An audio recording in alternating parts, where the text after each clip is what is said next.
She gave us more than she wanted to. So that's it right there. I'm telling you, the evidence showed that Mr. Hinton was running clearly away, never facing the officer. Immediately after the tragic death of Ryan Hinton, following his encounter with Cincinnati police officers, we had the police chief, Tieesha. She came out quick to tell us what was in the video as if she was there herself. We didn't need anyone to narrate the video to us. We saw what we saw. And what we saw was that Mr. Hinton was running away from the officer. And I stress that Mr. Hinton possibly didn't even know that the officer who discharged his firearms, he didn't even know he was there because the officer didn't say anything to Mr. Hinton until he passed him. And I believe he didn't say anything until after he fired his shots. Take a look. Good. The police chief, through hearsay, relayed to us what the officer relayed to her, that she relayed to us, that she pointed across in the video, that Mr. Hinton was in this bladed stance. The officer who did discharge his firearm said that when the individual came out between the dumpsters, he had the firearm in front of him. He was in like a bladed position. We didn't see a bladed stance.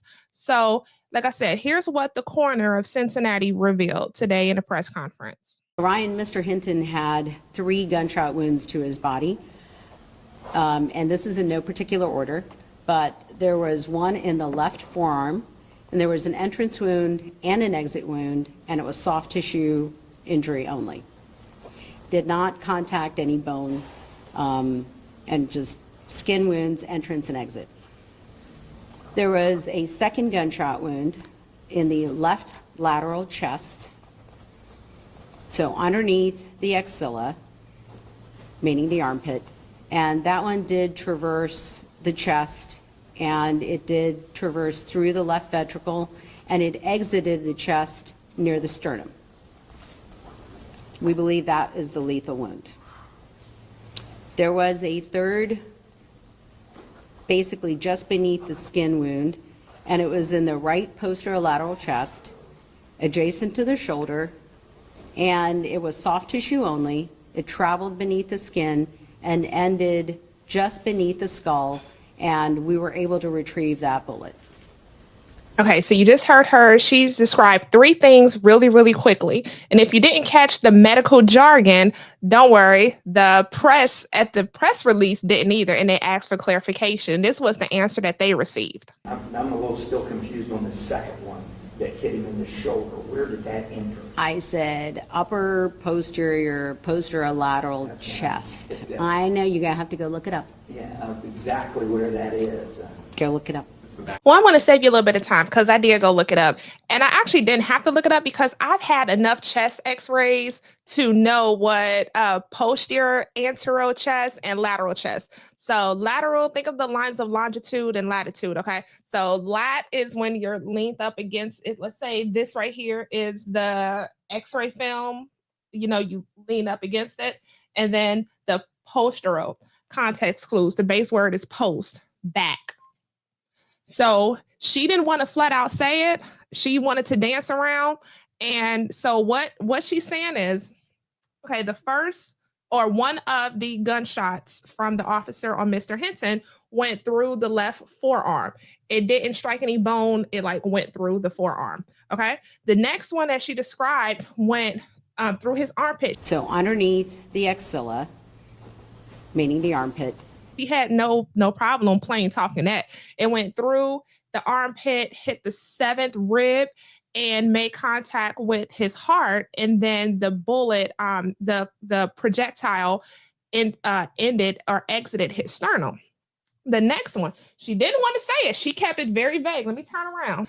The posterior anterior, I'm just going to put it right there. Sounds like the other one entered somewhere in this area because she did say near the shoulder, near the right shoulder, and it projected up. It hit only skin. It didn't hit any bone or nothing. Came up here, and it was located near the base of the skull. You want to know what that sounds like to me?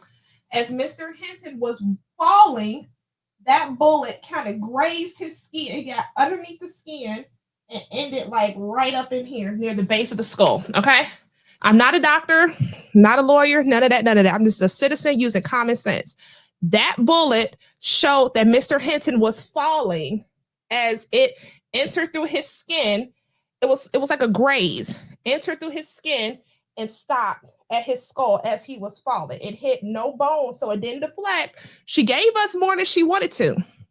So that's it right there. I'm telling you, the evidence showed that Mr. Hinton was running clearly away, never facing the officer, never facing. He was falling. That bullet grazed him. Okay. He was no threat to the officer. No threat. He was running away. All right. So this is where I'm coming from, Fox 19 News. And this is autopsy findings for 18-year-old killed in police shooting released. Hamilton County Coroner Dr. Lashmi Samarco said the 18-year-old killed in a police shooting was not directly shot in the chest, meaning he was not facing the officer. Okay, he was not facing. Hinton's autopsy determined there were 3 gunshot wounds that all entered through the sides of his body, the coroner said. First gunshot wound, left forearm. Second gunshot wound, left lateral chest below the armpit. Third, right posterior lateral chest adjacent to the shoulder, exited the base of the skull. The second gunshot entered Hinton's armpit and exited his chest, Dr. Samarco explained. It is believed that the second gunshot is the fatal wound that killed Mr. Hinton, the coroner said. Cincinnati Police Chief Teresa Thieesha said previously that she was told by the coroner's office that Hinton was shot twice, maybe 3 times. Marco herself questioned how the information was given to the police. So she's showing like, look, we didn't release anything to the police, but you have leaks, okay? How that was communicated to the police, I don't know, the coroner commented. When asked how the bullet that entered near Hinton's shoulder could have hit him, Dr. Samarco declined to comment on any body camera footage or speculation surrounding it. You're going to have to talk to someone about that, Dr. Samarco said. I can't comment on what position his body was in at the time. Hinton's manner of death is homicide, the coroner said, but that does not mean he was murdered. The toxicology report for the 18-year-old shows that he had some substance in his system when he died, according to Samarco. How about the officer? Do we know what was in his system? The county coroner says she won't release what substance was in Hinton's system until the toxicology results are completed. The family of Ryan Hinton responds. Following Dr. Samarco's press conference Monday, the attorneys representing Hinton's family issued the following statement.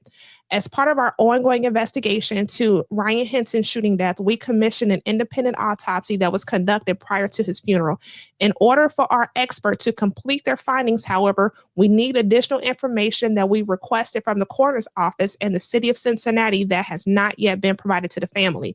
We are eager to complete our independent autopsy and will share that publicly as soon as we receive the information we have already requested. At first glance, it appears that the information provided by Cincinnati's police chief during her press conference on May 2nd is inconsistent with what the Hamilton County coroner presented today. The officer who did discharge his firearm said that when the individual came out between the dumpsters, he had the firearm in front of him. It was in like a bladed position, and it was pointed at the officer. And he felt threatened for his life, and that's why he discharged his firearm. What's most concerning to us is that in every agency involved in investigating Ryan Hinton's death is directly connected to the very people responsible for his death. The lack of an official independent investigation here should be concerning for all in Hamilton County and Cincinnati. It is also incredibly disappointing for his family to watch elected and appointed officials joust for the position to be the first to provide their version of information about a young man's death in an effort to raise their own profiles. Over the last several days, all of these issues that have happened come up point out even more the importance of having an independently elected coroner. And, so if the public is watching this, please reach out to your Ohio senators to support Senator Blessing's amendment that he's introducing, removing the language of eliminating elected coroners and instead having them appointed by the commissioners. This is why you need to have us elected. This is why you need to have us elected, so that you're hearing directly from us and you're getting the factual information. Ultimately, we will not let Ryan Hinton's death be overshadowed and will continue to press for the truth for his family. They deserve answers. At the conclusion of our investigation, if it is determined that the individuals need to be held accountable for Ryan Hinton's death, we will take the necessary steps to do so. So I just wanted to come and share this because in my video I stated, let's see what the autopsy, and the autopsy is straight deja vu to Timothy Thomas, where he was running away from the officer. The bullet wounds show that they were in his armpit and his back. Arms were raised. In this case, we saw, because at that time we didn't have body cam technology in 2001. We have it now, where we, the public, we saw with our own eyes what happened, and how Cincinnati police chief tried to tell us and gaslight us and paint this picture when we can see with our own eyes. Like, don't tell us what to see. We see what's going on. And again, total 6 seconds. So for them to process and determine a different course of action, I think is unreasonable. Or others like me who are on this platform speaking out against it. Yeah, just because someone has a firearm, yes, that's a reason for concern, but what threat were they? Yes, they possess it. It's not pointed at you. They're not making any threats or coming at you. He was running away. So that's those split-second decisions where you have to think and use your judgment. Yes, I'm in this situation, but what is lawfully right? So to me, it seems as though they're trying to cover for this officer. To me, this was a bad shoot. This was a bad shoot. I have another video coming up. I definitely want to talk to y'all about Mr. Rodney Hinton Jr. and how he's facing the Ohio death penalty.